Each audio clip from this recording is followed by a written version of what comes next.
Hey everybody, William Love here. Greetings. Coming to you live from my home office. Well, I'm live now, but I won't be live when you look at this. But I wanted to share some information with you. Some of the questions you might be asking yourself right now is this a good time to start a business?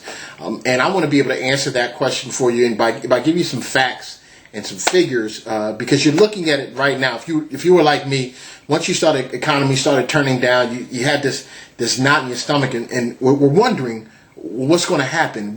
So I want to give you some information to be able to help you based off of facts and figures, so that you can know if this is a good time for you to start a business. It may not be, but then again, it may be. All right, so we all understand. So I'm going to do some pictures. I'm not an artist, and I'm going to be referring to my notes. Okay, so right now where we are, we're in a down economy, right? And unemployment is up, but the economy is down. But prior to this, obviously, there was a flip-flop. The economy was doing okay and unemployment was down. But here we are right now. Since 1854, the U.S. has experienced 32 cycles of economic downturns, okay? And in the reality situation, this is since 1854. So the research that I was doing, I was trying to find out what's going on as far as cycles of recessions, okay? So here's what I had. The cycles of recessions. Here's what I came up with, all right? The cycles of recession. Recession happens, and see, we need to let history be our teacher, okay? Recession happens, and we have about 6 to 10 years, based off of history, that recession then turns around and happens again. So there's 6 to 10 years without recession, and then we have a recession that lasts for as long as it lasts, but then it turns back around. So what you want to ask yourself is, where will you be in the next 6 to 10 years? Will you be in abundance or will you be in destitution? Because when the recession happens again, and it will because of history, it said it will, where are you going to be? How are you going to be positioned? Okay, those are questions you have to ask yourself. So let's look at the downturn or the decline of industry. When you remember that newspaper, radio, and television and magazines, I should say, they are huge ways. When you think about advertisement, those are the basic ways that you think of advertisement. Well, newspaper, to put an ad in newspaper, it costs a lot of money to do that. All right, the newspaper industry was doing very, very well. Okay, at one point in time, it was just phenomenal growth. Okay, radio, very expensive to place ads on the radio, and in magazines, even more expensive. Okay. Radio magazine may be neck and neck, if not radio may be more. But the reality situation is the new age that we're in is the internet age. The internet age, you have an opportunity to reach 1.5 billion people. Okay, you have a wider audience. You have more control because you can control the type of ads that go out. Your costs are a lot lower, and there's a higher earning potential. Okay, there's going to be more millionaires created based off of the internet. Millionaires will be created faster based off the internet than they've ever been created in the history of the United States. So this is the real deal, folks. All right. So let's just really look at this thing. If I wanted to place an ad, let's say in a magazine versus doing it on the internet, okay?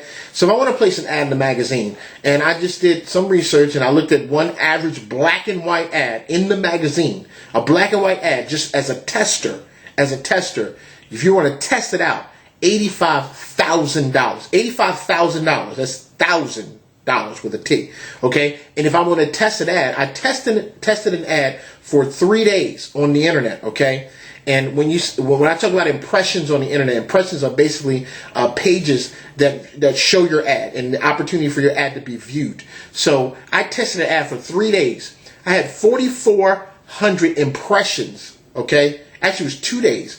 4,400 impressions. The ad was in color, all right? And when they click on it, they get a video, some more color commentary, and so forth and so on. And I only paid for what people do, for the people that click. It cost me $4.95 for only people who click on the ad. I didn't pay for it if people picked up the magazine and didn't read it for days. I only paid for people who are looking for that type of information. $4.95 for 44,000 impressions. Okay, I'm sorry, 4,400 impressions. Now, of course, that was just a test ad. I didn't put a lot of work into it. It was just a test. All right. So if I wanted to test in a magazine, I'm $85,000 out. Okay. All right. So now what's going on? Now you obviously no, the playing field has been leveled now, okay? You can compete with big business now. You have the opportunity to make as much as the big guys on Wall Street, the big guys in New York, Manhattan, wherever it is. You have the opportunity to make just as much money as they did. The little guy, that's who you are, can now with a computer, all right, just with your computer, you can sit down and you can make big money, the same type of money that these guys are making. Now, some of these salaries these folks are making, the big guys, on Wall Street and so forth, so on, they're 100,000 plus. But there's a lot of people online that are making that on a monthly basis. I mean, is that ridiculous or what? And you may not even have a high school diploma, a college education, or so forth. It doesn't matter. But you got to do one thing. You got to ask yourself a question. The big question: is now the time to start a business? Is now the time to start a business? Well, that's only a question that you can answer. I can only give you information, give you facts, and try to let you see if it is or if it isn't. All right. Here's what I want you to do. You are in good company. You're in good company if you start a business during a recession. There are many companies that started just before, during, and just after recession. I'm gonna show you some of them. Just to name a few of them. And now, my artwork again is a little is a little on the leaves a little to be desired. But look, these are businesses that started just before, just during, and just after the recession.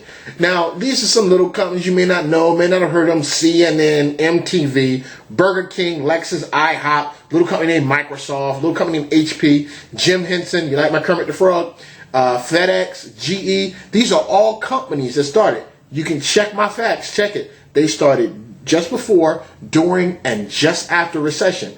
These companies are still around today. They're still around today, okay? So, why are these companies, did they decide to do it then? I don't know why they decided to do it then, but these are some examples of what you can follow in order to answer the question for yourself. What I like to call right now, this period of time that we're in right now, is the perfect storm. This is the perfect economical storm for you and your family.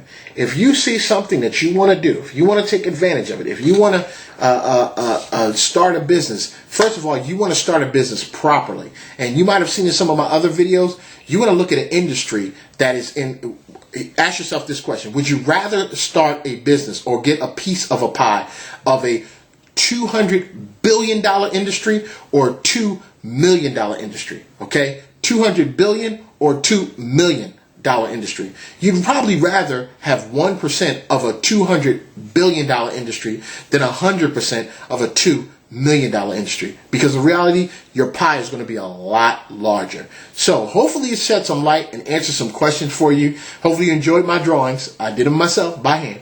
But at the same time, it shed some light on where you are. So ask yourself a question. In the next 6 to 10 years, where are you going to be? Do you want to be thriving or you want to be just surviving? William Love, just signing off here.